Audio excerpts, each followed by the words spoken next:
Hey there, everybody. Welcome to our reaction and review for Survivor 44, Episode 9. This is an episode that brought a lot to the table. I think there might have been somebody who tried to vote me out at this tribal.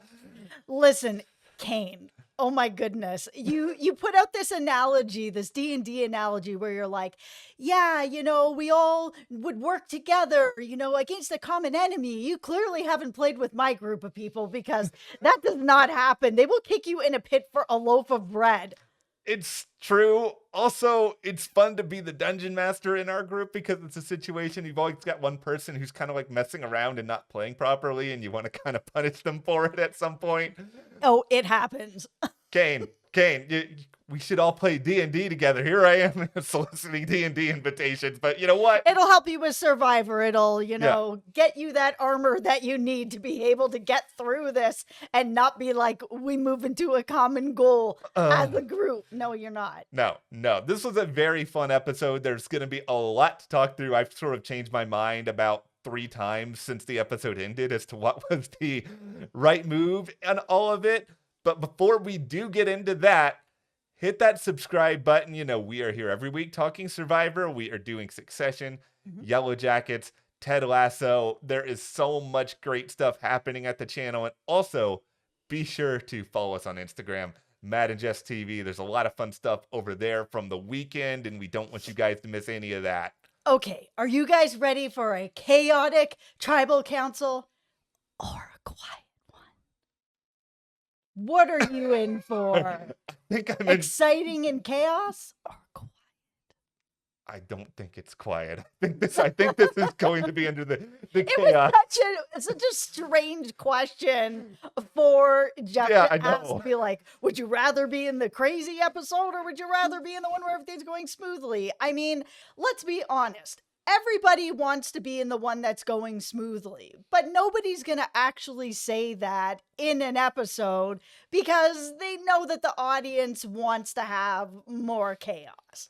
And it's also just like, Probst feels like he's openly advertising people to come on Survivor during the episodes now. I know there's already like that interstitial thing that comes on where he's like, check the link below. But now he's even like in the episodes, he's like, you need to play the way that I want with my leading question saying that you need to play the game chaotically because I think Probst is so afraid of another straightforward season of Survivor. He does not want a dominant winner. He wants there to be weird flipping at every single second. And you have to play to make Jeff happy, everyone. That's the only thing that matters. Listen, I know that a straightforward season with a dominant winner can be a little bit boring to watch sometimes. Yeah. I mean, sometimes a strategy to be able to get there and to dominate like that is also entertaining in its own way for those of us who are really into the strategy of the game.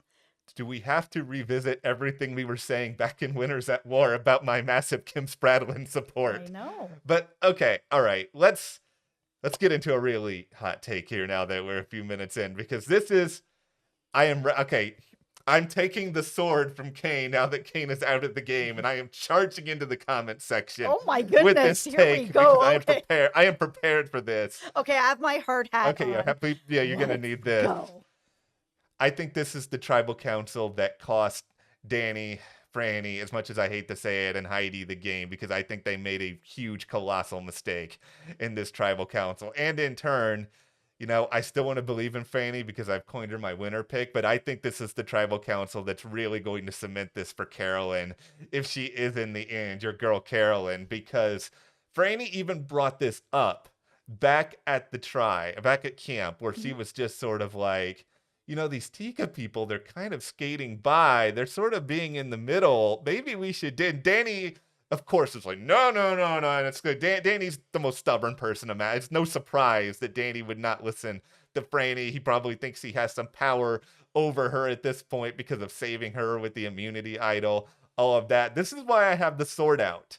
I understand everybody who's going to be like, but, the extra vote was lost and the idol that's not really an idol, the fake idol, is out of the game and all that. It's just like Carolyn, Jam, and Carson are so much bigger threats than Kane, Lauren, and Jamie, the greatest Survivor player of all time.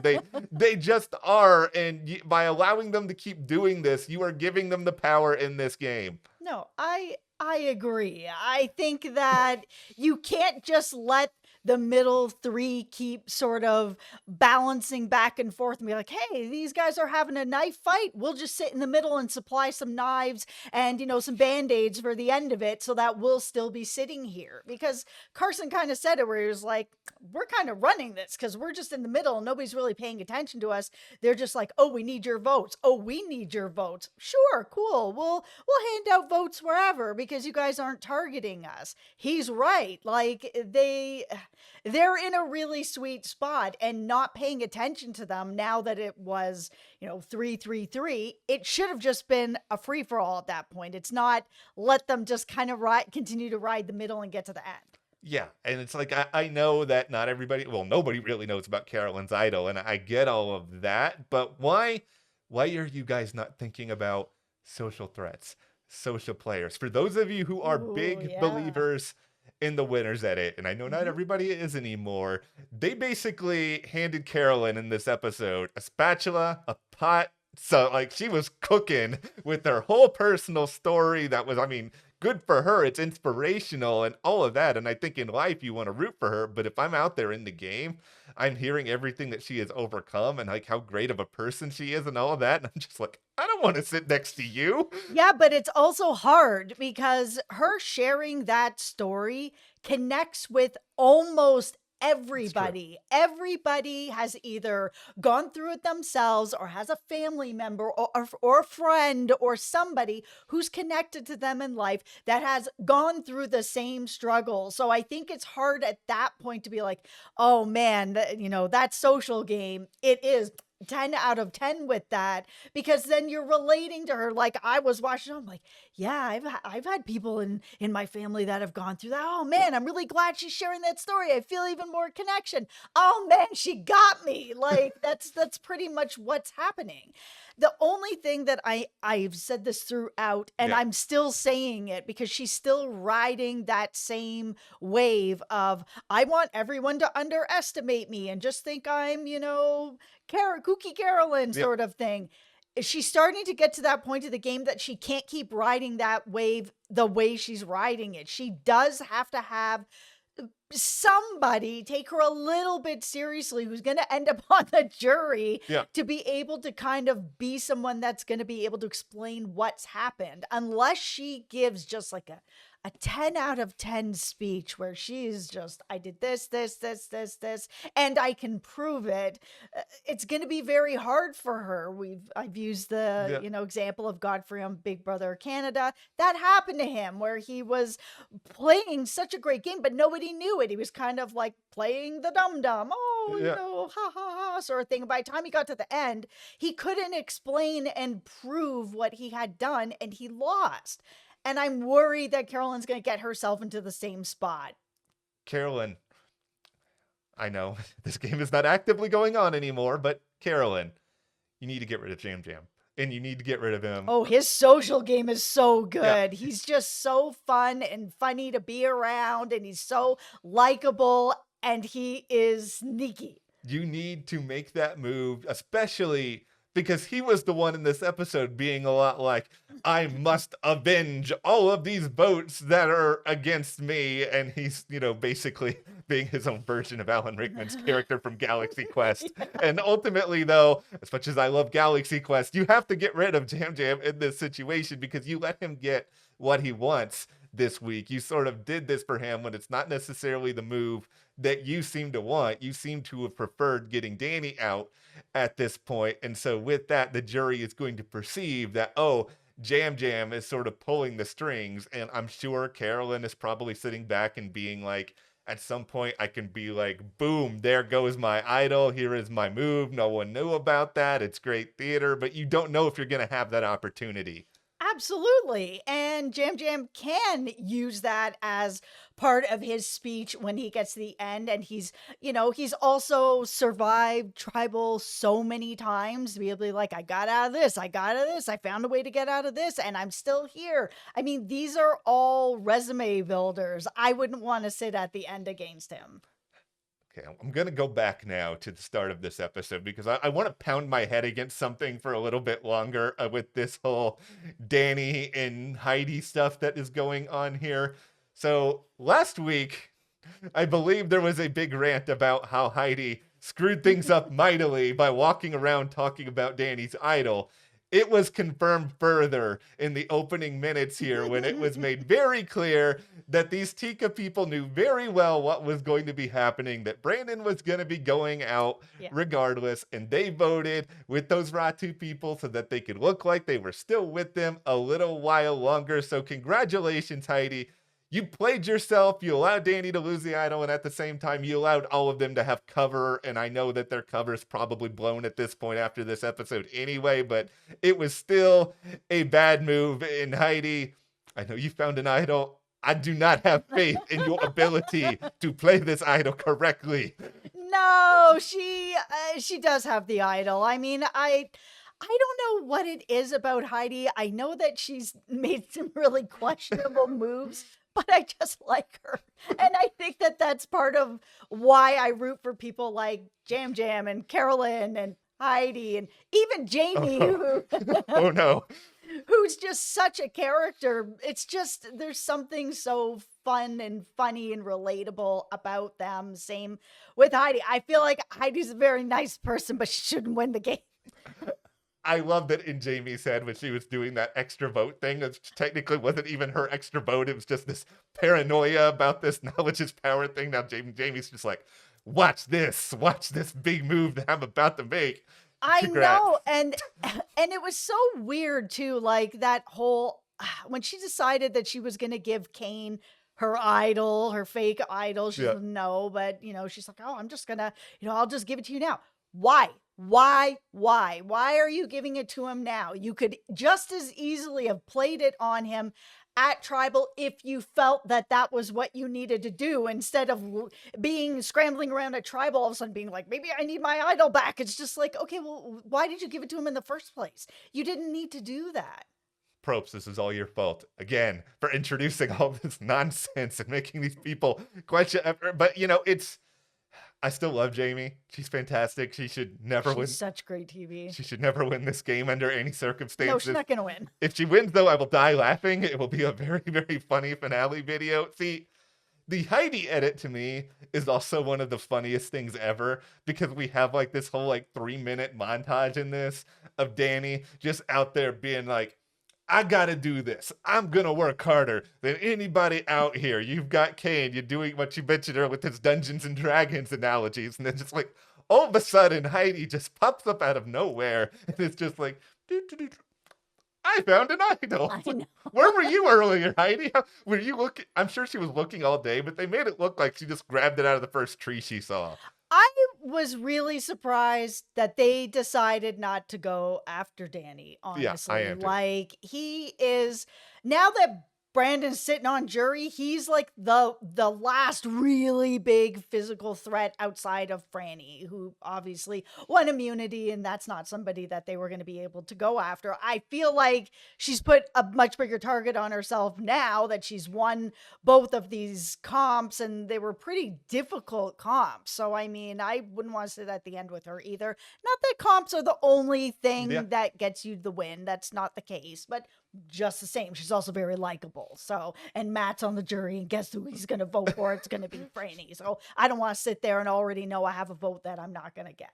But Danny is just, he's so walking around camp, he's controlling everything. It's just kind of you just got to get him out. Why was Danny flossing at one point there? He was just okay, that was really funny. I can't floss, everybody. No, I can't. I'm not going to pretend. Okay, see, I will agree with this. Part of me hates myself for it, but I found Danny very enjoyable in this episode, in between his ridiculous flossing. No, me too. No. He was enjoyable. He has a really good sense of humor. However, if I was at camp with him and he's sort of like the last big, physical threat, he needs to go. This all brings us to the immunity challenge, the I guess now semi-annual event of who is going to sit out to let the tribe have rice. And Danny makes this big proclamation here of whoever agrees to sit out, we will not vote you out. Scout's honor. And then at Tribal, he's just like, guess what, Jeff? I'm not a scout. Why? Why are you admitting to lying so openly, Danny? Because I think none of the four that sat out believe that no one was going to vote for them. Like, it was such a ridiculous thing to say anyways. It's like, oh, everybody who's sitting out, yeah, no one's going to vote for you. It's just, I think they knew that it was still going to be a risk, that this is Survivor, people lie, and it's too good to be true to be like, oh man, I don't have to do this challenge and, I still get to stay. All right, let's all line up to sit out then. It's just, I don't know why anyone would believe it, and nobody did. I can't say this is full like tinfoil hat just because I feel like it's more just like cut off a piece of tinfoil and just like stick it to my forehead because I think Danny is drawing completely dead at this point in the game, and I just think that the theory mostly behind this is that he is so obnoxious at some points with how hard he is playing and with that whole I'm not a scout bit and any of that. He's not charismatic enough that I think he's going to be able to like, pull a Tony and brainwash people or like really have people just like, falling on their own sword and bringing up swords again for him. I just think that in an episode or two, I know he didn't go tonight, and you're right to say that I'm surprised too that he didn't go, but I just think eventually everybody's just going to get sick of him. He's not going to win a challenge. He doesn't have an idol. Like, I think he's going to be gone. And from the edit, it doesn't feel like his social game is really all that. There's nobody that's like ride or die. Even Frannie, and I know that he saved her last week, but I just can't. She'll cut him. Yeah. Like there's no one that's really riding with him. That's like, oh man, I'm so close to Danny. Like it's just not a thing. And jury management is extremely important. You can't send people out like Kane tonight and make him feel like a clown and put him in the clown car and be like, I'm going to pie you on the way out. Oh, I'm not a scout. Honk, honk, bye. Like then now you've got Kane sitting on the jury being like, oh, honk, honk me. Let's see you in the final three. I guess who's not getting my vote. That happens. It does. It could very well happen. It's not that hard to imagine it happening. You can't clown people as they go out the door. We've seen this on Big Brother as well, where people just clown people going out the door and then, they lose. It's true. It happens. And now, okay, here's the thing about this challenge here. I will raise my hand with pride and be like, the moment I see that it is raining, the moment that I see this is like a balance challenge, give me all the rice. And I'm not trying to be like a coward here or trying to be like, oh, you're not tough enough. Like, if it's a challenge I felt like I had a shot at, I'm kind of like Kane. Like, I would try, but as someone with cerebral palsy who cannot even like sit still for a minute to like drink a cup of coffee, you expect me to go and stand there, hold some ball while it's raining. I would be out in 10 seconds before Carolyn even started to go out. There's no point. No, this is not the challenge for me either. I have very weak arms. There's no way. I'm just kidding. They're the strongest part of me. But just the same. That's not really saying a lot. I'm not really that athletic, and sort of standing in one spot like that, I have a bit too much energy for that. I wouldn't have done very well, and I don't like the cold. You know what? Survivor's just not for me. Put me in the Big Brother house where I can just sleep all day. That's the challenge for me. Neither one of them are the challenge for me. You put me in the Big Brother house, I will lose my mind within 5 minutes and start creating alternate personalities. Like, for a brief second earlier this video, I was going to create an alternate personality of Matthew Holmes to talk about, here is the evidence against Heidi making up. What accent is that? That's not a British accent. We're keeping it in the video. I'm sorry. Oh my goodness. Okay. He's not sorry. No, you're right. I'm really not.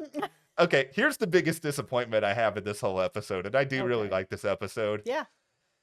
I was deprived the opportunity of Jamie playing this fake community idol that she was bragging about earlier on in a confessional that she has bragged about all season. she would have just like jumped 10 feet into the air, flown over to Probst with like a cape on her back, being like, I have this for you. Yeah, all these fake idols, womp womp womp. Yeah. Like, it just nothing is coming of this. Like, it was such a big thing where it was like, at one point there was like 10 advantages. Everybody's got idols. Everyone else has fake idols. Everybody's got advantages. And it's like, where did all these, all these fake idols just fell away? It's really no moment. Ha ha ha ha, Jeff. Probst is watching this video now 20 minutes in. He's just like unsubscribing. He's like, wait, I'm assuming Jeff is subscribed, but like he's leaving us like hate comments under all of his false names. But okay, bring it, Jeff. I still have the sword that I used to fight everybody earlier in the video. Now, okay, this is a really bizarre season because all these fake idols are just bad. Here's another really hot take for everybody out there. I think there's only 4 people who can win the season out of the people who are left right now. I think it's your girl Carolyn.